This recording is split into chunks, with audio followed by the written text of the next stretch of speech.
I'll say this nice, tell it in a letter, stamp and mail it out. We did our best, couldn't have done better, I think we should be proud. But you held me down when I was living up. Back and forth but never together, so I'll stand up and walk out and make my way alone for now.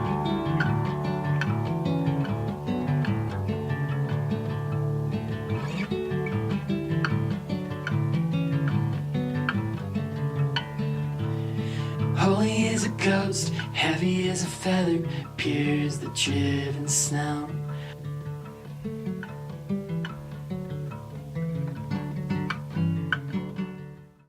As you can see, like, all of these are townhouses, and that all used to be like open field, which is pretty crazy. I feel like every time that I come to Chestermere, there's something new popping up, and it's crazy. It's almost unrecognizable. My name's Mya Butler, and I grew up in Chestermere. I've lived in Calgary for the past 5 years, and now I'm back. Not just to visit, but to see how much this place has changed. This town used to be the kind of place where everyone knew everyone. A small town built around a lake just east of Calgary. It was quiet and familiar. I'm starting this journey by taking a trip back to where it all began, Rainbow Creek Elementary. This is my hand here. I did that, I think, in grade 2009, 2008, 2009 it says. So I would have been in grade, I'd have even been in kindergarten actually. Crazy. Oh, that's nice. I sat down with Jennifer Miller, although I knew her most of my life as Mrs. Miller, my former 5th grade teacher. I wanted to discuss how Chestermere has grown and changed since I was a student at this school over 10 years ago. Do you think school felt like more of a community space when I was a student here? 100%. Yeah. We've had so much growth here in this school over the years since you have come. I know that when I started here, I started in the music room, and then we ended up adding our first 2 portables down the one hallway, and we have added so many since. So with adding a portable, we're adding a new classroom, we're adding new teachers, we're adding new assistants. So as we grow, it's hard to keep that small community feel. So it's like we can have little pockets of communities now. Lauren Bridgewater, who taught 5th grade alongside Jennifer Miller, shares the impacts of having more students and what that looks like in classrooms today. We have to have like 3 separate time slots for recess and lunch and all of that, because there's just no way that we can fit everybody out there. You can't have 900 kids out on that school field, because we also have less of a school field than we did when you were here. When I went to school, all of the kids could fit in the music room, and now they can't fit in the gym. Can you tell me a bit more about that? Yeah, we can't fit in the gym anymore as a whole school community.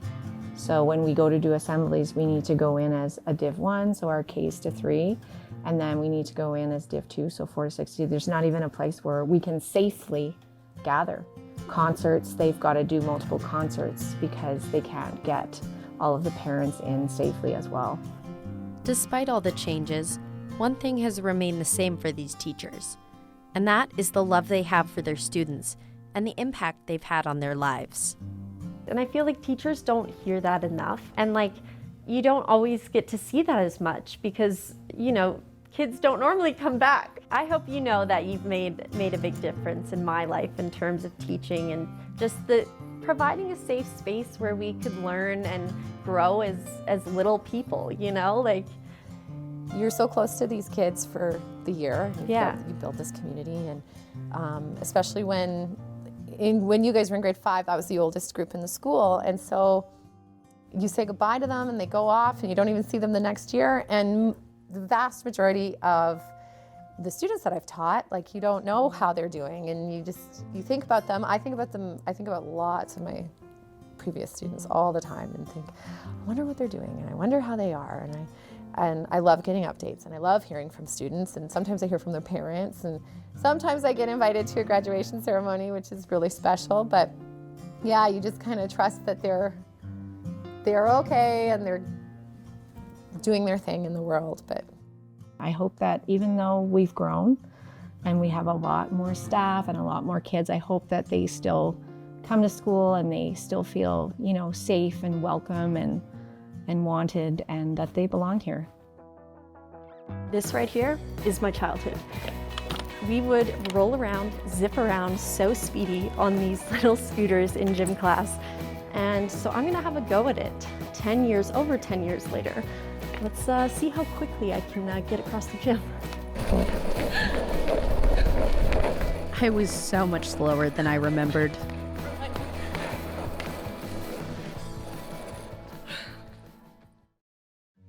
I wrote the thought of you between my fingers like dried up glue,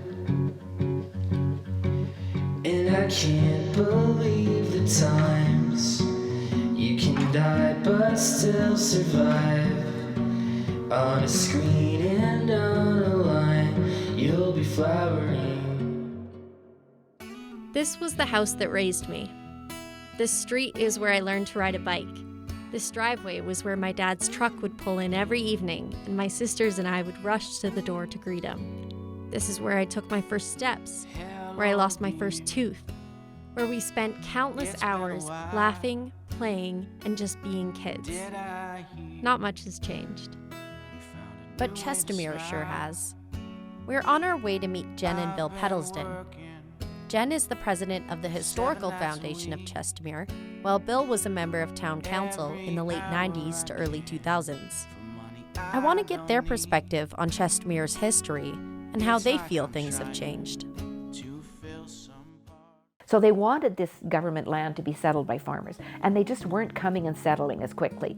And William Pierce, who was the Department of Natural Resources of Canada and later went to work for the CPR, he had a vision of having irrigation out here. So eventually they did create, if it had been fulfilled, one of the largest irrigation projects in the world was planned. It didn't fully get executed, but it was planned for most of southern Alberta. And William Pierce is then called the father of irrigation because of that. So irrigation came here, and they had to build the system, and how they built the system was using the wonderful water from the Bow River and diverting it in a big canal out to one of the largest sloughs in the area, which was what is now Chestermere Lake. As the years were going by, we're getting into the 40s and 50s, more and more people out here. They thought maybe we can make use of the people wanting to use the lake. And I think because we're here because of irrigation, that's the reason why we're here. And I would say that most people don't know that. Because the lake, would you say the lake is kind of the heart of Chestermere? Or? Oh yes, I think the previous, one of the previous councils had a promotion that said Chestermere was like a prairie oasis. Well, it is. It's an oasis for people, for birds and animals, and yeah. What changes have you noticed around Chestermere in terms of the rapid population growth? I think it's been a real challenge for Chestermere to handle that fast growth. We maybe had 4,000 or 5,000 people when it started, and maybe 8 to 10 when we finished. So there was a big expansion, yeah, for sure, yeah. We didn't recognize, it's very hard to predict the future. And I think that's, you know, when we drive out here now, I always think about, well, we had no idea what it was going to be like. Do you feel like there's enough grocery stores or schools currently, or would you say we still need more to keep up with?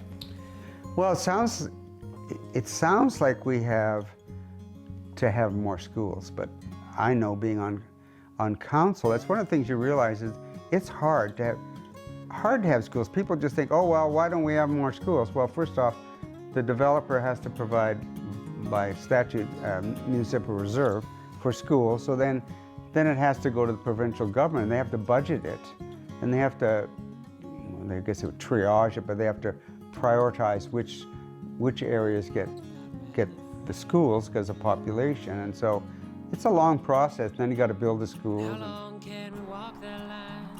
My next stop is to my family's new home, the Butler Family Farm. After selling my childhood home in 2023, my parents bought land just west of Strathmore. This is good old Tankers. He's the dog behind the production company, One Eyed Dog Productions. He's a legend, this guy. To see a shadow, babe, it's growing long across the lawn. Another song.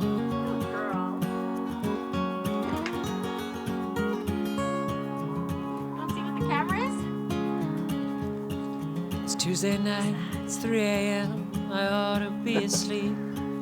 If only I could tell you all about the dreams I Okay, I don't want to hurt you. I don't. There's no shortages of animals to care for over here. Oh, yes, you like that ear I'm here to scratch, speak no? to my dad about some of the rapid growth he's witnessed and why he left Chestermere. So, when did you first decide to move our family to Chestermere, and what kind of life were you imagining for us? We decided to move there because we had a toddler and we didn't want to raise him in the city. So we wanted to be more small town mentality. And who's the toddler? You. Yep. When you think back to the years when we were growing up in Chestermere, what moments come to mind first? I think once you got mobile and you had lots of fun outside. In the winter, there's lots of stuff to do. Skating and tobogganing and, a little more freedom than you'd have in the city. We didn't have to worry about all the dangers of the big city. And then when did you first realize that the town and kind of our chapter in it was beginning to shift? Just started getting too big. Too many people that had the city mentality, that wanted to bring their city stuff to the small town. Less people watching out for your kids, more people you have to watch out for. That was when I started to think of maybe going somewhere smaller or less people. Yeah. Was there a specific moment for you, like a certain memory you have of like, wow, Chestermere's really getting big? I don't know, it just kept getting more and more people, but all the amenities stayed the same. I mean, we got a few more stores and stuff, but none of the amenities increased at all. It was still the exact same, which was designed for a small amount of people, including the roadways and intersections. It's when I built my shop out of town because I had to drive from Chestermere into the city. It used to be a quick drive, and then in the winter I would look and all you'd see is taillights all the way to Calgary. So that was my first part of knowing that I didn't want to be around that many people in that small of an area. What about the traffic? Did you notice traffic was picking up? Yeah, it got more congested, crowded. It went from pulling up with one person in front of you to four-way stop to pulling up with 8 cars in front of you. What do you hope your daughters carry forward from the life we had in Chestermere? I don't know, just get to know your neighbors, and that's why we wanted to go to a small area, so that the neighbors could watch out for our kids, we'd watch out for the neighbors' kids, and once it gets too big, that stuff doesn't really seem to happen. Your area, your footprint of where everyone's watching out for everyone gets smaller and smaller closer to your house. Pretty soon you only have people right next door and across the street. Everyone else is strangers. I have one more person I want to talk to gain insight from someone who is fairly new to Chestermere. Her name is Najibi Osman, and she works at the Chestermere Public Library. How long have you been living in Chestermere, and what brought you here? Actually, we've always wanted to move to Chestermere, ever since I was maybe 3. I think one of the main few factors we moved here was closer to our family, and the lake. We are obsessed with the lake. We're going paddleboarding all the time, swimming. I don't know. Just everything about the community is I'm in love with it. And how do you feel about kind of the vibe of it being kind of a small town? Do you feel that? I think working at the library, I do feel that it's a small town vibe compared to Calgary. Especially working at the library, you can automatically oh, hey, I know that person, or how's the family, So I think personally, it's a small town vibe. What do you think makes Chestermere feel like home for people who are new here? I think once people, like, the minute newcomers come, I think for what I've seen is that a lot of people are very welcoming. You know, they'll like suggest like, oh, you should go here, try this spot. Within the community, like going for walks, you meet new people. I don't know, I think people are just generally kind here, you know? Do you feel like you kind of know your neighbors, or you get the sense of like people help each other out because everybody kind of knows everybody, or is it more like just helping out in the sense of community? I would say both. I think definitely like in our part of the community, I would say like neighbors are helping other neighbors out. Everyone wants to be part of something. I think that's the most like crucial thing that everyone looks for, is that they want to be part of a community. And as Chestermere continues to grow, what do you hope doesn't get lost along the way? I would say the one thing I do not want people to lose if they decide to move out of Chestermere or like stay within Chestermere is just the idea of having a knit community. You know, losing that I think would lose a lot of part of the identity of Chestermere, because Chestermere is part of not just like a large city now, but I don't know, I think the memory, the history behind it, you know, the cultural like heritage. I hope Chestermere doesn't lose that. Some say Chestermere is experiencing growing pains as it shifts away from being a small town. Others continue to embrace its small town values, reinforcing their importance in the present. And a few have taken that small town culture with them as they build a life somewhere new. As my return to Chestermere comes to a close, I have one final stop I need to make. I'm heading to the heart of Chestermere. Get tangled in the sheets with the What I've realized is that home isn't a place that you can return to, but scenes you can only revisit through memory. It's time I let go and lay my childhood peacefully to rest, to kiss that little girl on the cheek who would be proud of how far we've come, and to continue to live for her as I walk into the future with a focus on the present. It's time I accept change and that things will never truly be as they once were, and that's okay. The Chestermere where I grew up looks a lot different now, but there's beauty in change, growth, new beginnings. What I realize is that I wasn't homesick for the place, but the people. Decorating gingerbread houses every year with our neighbors. Licking the spoon as my mom bakes chocolate chip cookies. Walking my little sisters to school. This is for anyone who may feel that their homes too are unrecognizable. The universal experience of wanting to return to a place that is no longer the same, but forever carrying the idea of home in our hearts and minds as I return to the town I used to know.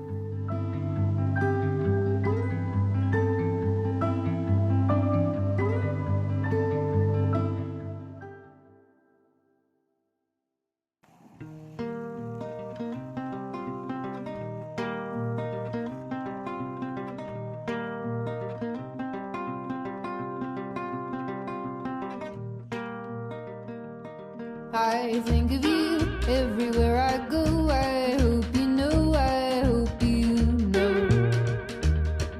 And as the rain, it turns to snow. This heart that beats under the folds, it shifts its shape like tides that roll, but keeps the rhythm fast and slow. Time it beats to and fro as thoughts of you like April snow linger in my heart so deep. That piece of you I always keep. There goes my skin shedding again. I keep walking on a path that never ends. As birds fly by, the moment too rides on the wind and passes through. Above the earth, above the clouds, above where strangers stand in crowds. Fire licks the wood to ash, telling me that nothing lasts but of the seeds that died and grew.